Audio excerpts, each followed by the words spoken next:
Last week you called President Zelensky of Ukraine a dictator.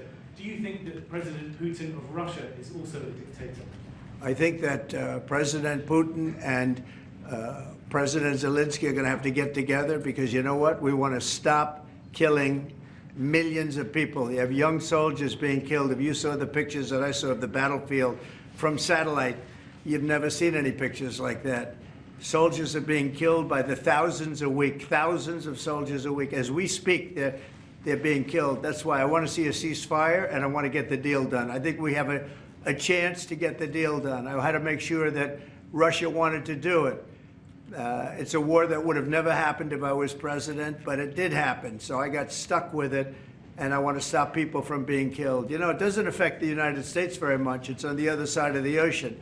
It does affect Europe, and we've put in 3 times more money. We're in for $300 billion. They're in for $100 billion.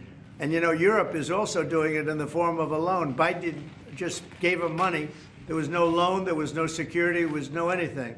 So we're going to either sign a deal or there's going to be a lot of problems with them. So we're going to sign a deal to get security because we have to do that. We're spending our treasure. They're spending their blood. They are. And they're very brave and, you know, in every way you can imagine. But we are spending our treasure on a country that's very, very far away. And it's okay. But we have to be treated the same as Europe is being treated. Europe gets their money back. Europe is basically giving nothing because they get it back in the form of a loan, and it's a guaranteed loan.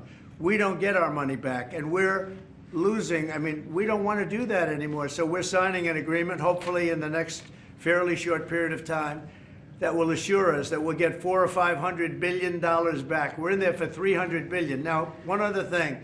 Europe is at 100. We're at 300. We think it has to equalize. In other words, they have to come up with more money because it has a big effect in Europe. It doesn't have much of an effect on us because we have a big, beautiful ocean in between.